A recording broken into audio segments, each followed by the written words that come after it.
xabsa way dhimatay nimankii way dileen meedkeeda la soo helay sheekadii waa soo dhamaatay alxamdulillah ayadiina maanta ayaa la soo helay saddex arrimood oo muhiim ah ayaan rabaa inaan idin la wadaago السلام عليكم ورحمة الله وبركاته وولكن عبد الله مع الحسين وربضان إن قلمت دونيو هل كذا جلس عطانا وشانل كان يقول حذا قويس كتو يبيش كان يقول حذا قويس كتو لبض بوا جلس عطان إن وربضان إن ده هم دونيو ما أنت حفصوا وجايدين سيد جيرك هذا الله قلي لو دباتي وجوكت هذا ركتين أي كل عضي أنا أقول ما بإسلامين با قبل ناس بنالله لوهليا والله بالله ما أمسرين وأنا ركتين هل مركلية كسوها الله because of وابا الصبريبا وكسمري هرت حبسة الحمد لله رب العالمين والله هلا وإلهي مهدي حبسة واتنا حبسة أقدم صور كل صور ده هل كان إدي صارaya أو هل كان كداون سنة كان واحد إدي شيء بس إنه يهاي متك موبايل كيجوجري مركان ومركي لو رسنا بوليس ستيشن كا أي جوكتا مركان وهكذا بوليس ستيشن كا لو رسنا الحمد لله رب العالمين markii la soo qaaday waxa la keenay xarun saldhig oo booliska la keenay halkaas lagu wareysanayaa kulay dhibaatada iyo waxay la kulantay gadaal baa idin kala soo wadaagi doona biidillah alkarim hadana waa kana ayadoo dhakhtarka loo sii wado hadda isbitaal baa loo wadaa caafimaadkeeda ayaa la baarayaa iyo sida ay dhibaatadu u soo gaartay shukran ya rabbi shukran ya rabbi shukran ilaahay baa subhanahu wa ta'ala ma hadaas ay u sugnaatay horta xabso waa la helay dadkii ka murugooday Soomaaliya dhan baa ilan ka wada murugootay aad uga wada damqatay hooyadeed ayada dhashana waad aragteen baraha bulshada sidii ay ugu oynaysay war meedka gabadhayda meedkeeda uu meel igu sheega waati ay lahayd oo ilaa shalay muuqaaladeeda baraha bulshada aad ku arkayseen ilaahay baana ma hadda iska leh 5 milyan oo lacag Kenyaanka ahayd oo nimankaasi ay dalbadeen ma la siiyay mise ma la siin another question waa su'aal kale insha Allah ta'ala walaalkeed oo mardhow aan la hadlay ayaan warbixintiisana idin soo gudbin doona iyo qaabka gabadhaas lagu soo helay xaga idhig sida aad la socotaan magaalada Mombasa agagaarkeeda waxa lagu waayay gabar kale ayadana oo 19 jir ahayd gabadha ayadoo dhaawacyo ku yeelan baa wadada laga soo helay kadibna isbitaal baa loo qaaday dhaawacii bayna u dhimatay gabar 19 jir ay ahayd oo dadkan ayaguna sidoo kale loo afduubanayo ama loo waayay oo kale ayaa ayadana loo waayay gabadha alxamdulillah waxa la helay gabadhaana waxa la helay gabadhii lagu tuhunsanaa in dhibaatada ayadu ay u geysatay ama ay ka dambeysay gabadha fiiri sida looga shakiyay qofkii ugu dambeeyay ee gabadha la joogay hal la soo helay markii la dhahay gabadhii meesha way ka carartay waa muuqaalka ama sawirkan idin muuqda gabadhaas way carartay waxay tagtay magaalada la yiraahdo Eldoret bay aaday Eldoret baa looga daba tagay way ka sii baxsatay iyadoo magaalada Nairobi sii galaysa ayaa lagu qabtay mid kamid ah controlada laga galay magaalada ayadana xabsi ayaa la dhigay maxkamad ayaana ku socota waxaan rajaynaynaa marka insha Allah ta'ala in burcadi caadaysatay dadka Soomaaliyeed in ay dhibaateeyaan in ay soo baxeen raadkii ama wadooyinkii loo mari lahaa sidii lagu soo afjari lahaa midaana iga qabta qodobka kale aan rabay inaan idin la wadaago waxa weeye dadkani waxa ay barab tilmaamsanayaan inta badan waa gabdhaha Soomaaliyeed ee ganacsatada ah sida aad la socotaan shalay waxa muuqaal argagax badan ama wax aad iyo aad looga xumaada ana la wadaagtay gabar aawada taqaanaan oo youtuberad ah oo aad iyo aad baraha bulshada looga yaqaan isla markaasina ganacsato ah oo wada taqaanaan hooyo macaan oo ayaduna noo sharaxday systemkii la doonayay in lagu afduubto oo la rabay in lagu kharajiyo gabadha iyo gabdha lamid ah warbixinta waa ka dhirteen gabadha wallahi markii aan dhageystay warbixinadeeda iyo qaabka macnaha waxa weeyaan la doonayay in lagu kharajiyo ama lagu afduubto wax qof bani aadina oo ka aamusi karo ma aanay ahayn aad baan runtii ilaahay uga mahad celinay hadduu ilaahay inta uga simay waa alxamdulillah waxa kale oo ayadana sidoo kale shaki noocaas oo kale uu ku dhacay oo afduubkaas wax u eg ku sigatay in lagu sameeyo gabadhan ayadana Soomaaliyeed bal gabadhaana qaabka la doonayay in lagu soo xarageliyo ila daawada aniga ninba isoo wacay waa idin sheegay hadda ka hor waa idin la wadaagay waxyaabaha qaar lama dhayarsado ninba naag ba isoo wacday ku naagtu waxay tirax soo xil si fiican ma aqaanay nin Soomaaliyeed ah soo wadana okay aan ku yiri ninka Soomaaliyeed ila soo hadlay barkid wuxuu igu yiri waxaan rabaa inaan order kala qaadano alaab ilaa ay Dubai nooga dalabtid waa meesha gabdhaha Soomaaliyeed ee ganacsatada ah ama dadkeena Soomaaliyeed lambarada laga garaaci karo ama la taaban karo markii la soo xirigelin waa lambarada waxaan doonayaa ina order iga dalabto meel hiblaayo maadaama aad tahay gabar ganacsato ah yaa u sheegay inay ganacsato tahay soo marka ani waxaan idin la wadaagay oo aan idin sheegay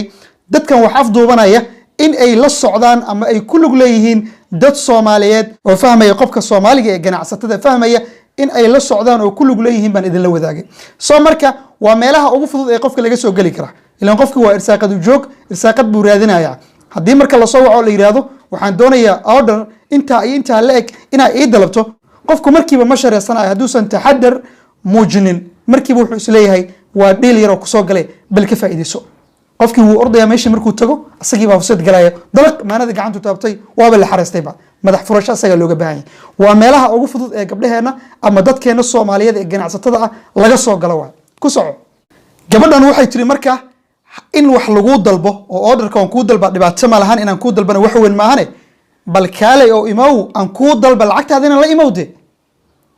marka jawaabtiisa iyo wuxuu ugu jawaabay bal ila dhageysta waxaan ku yiri maxay in wax lagu dalban laakiin imaw isli waa buuq badan tahay buuqa dadkeeda badan ma imaanayso miyaha hayaha walaal macaan horta hor Allah ila caafiya wuxuu yiri maya hal saac ayaa naga badan lacagta taksiga ana dhiibay soo raac taksi uber taksi soo raac iyagu ma meeshas ana waa fikir marka waxaan dhahay ninkaas hadda wuxuu ku haaya ma lahe waxa u dalbaysidna ma lahan iyo waxa dalbi kartimina iska laar waa ka gaabsaday waxaan ku yiri hal saac iska dhaafay waan sikir xataa ku maqsaarnaa inaan ku imaado ee adaa dalnay imoo isli dabeena wuxuu yiri isli waa meel dhib badan waa meel buuq badan marka walaali macaanay imoo hadaa lacag baahan war lacagta waxaan ku yiri bul Allah siiyo ma baahni Soomaalinimada iga badan aan ku yiri ummadaas Ilaahay qofna ku shan iga gadanaya qofna laba qol iga gadanaya iga badan aan ku dhig taada bug Allah siiyo ninkii aniga waa isku dhacnay uu iga tagay 8 saac duhurnimo hadana isoo waxa wuxuu yiri gabar Soomaaliyeed tahay inaad saayir hadasho ma aha walaal macaane dad walaaltinimadaadana uma baahniyaan ku walaal macaane waxa soo wado iyo wabiga yaa weyn صح ilaahay ka weyn arin fahamtay صح isli inaan ka bax iska dhaafay inaan xataa xagga kala aqoonsada laga yaabo ku dhahay aadiyad marka aad dalnay isliina waa magaalo weyn imo waan ku iraanaha wareerin waxa ku dhacay gabadhan Soomaaliyeed Ilaahay subhanahu wa ta'ala anagana naga qabto ayadana ka soo badbaadiyo kuwa kalena way haystaa maanta marka walaalayaalow ina israacnana way fiican tahay oo ma aragtay dadkaas la soo wada iftiimiyo qof walba hadii lagu soo wado dadka la soo wada aadiyad gabadha way la dhageysateen Soomaa waa gabar Soomaaliyeed oo macnaha waxa weeyaan sharaxaysay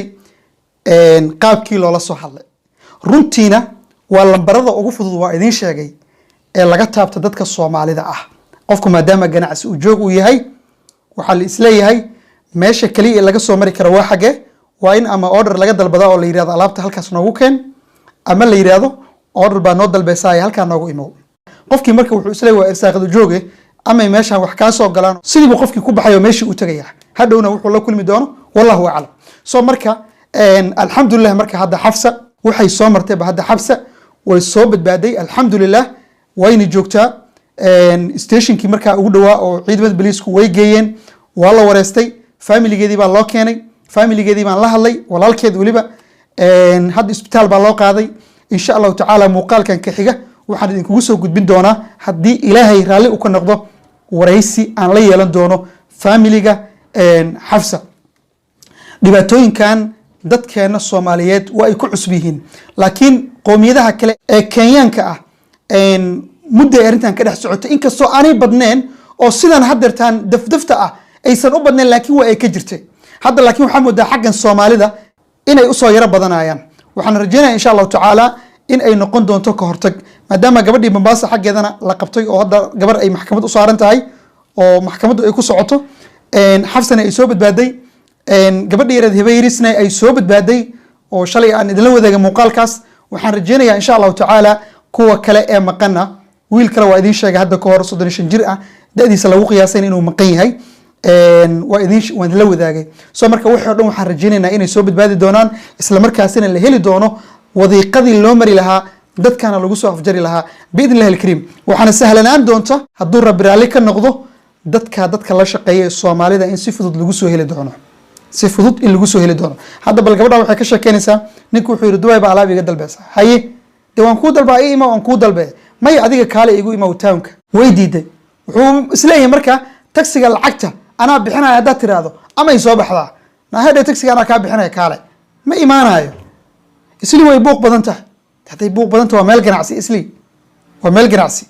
marka gabdhow isjira, taxadara, keli ha u soconina.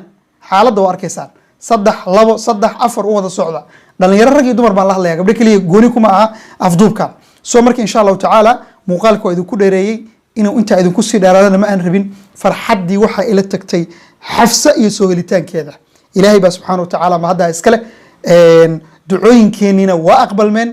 hooyadii soomaaliyeed ee baraha bulshada ka barooranaysay ee oynaysay maanta farxad bay maamadii iyo faamiligiiba meel la yaalaan.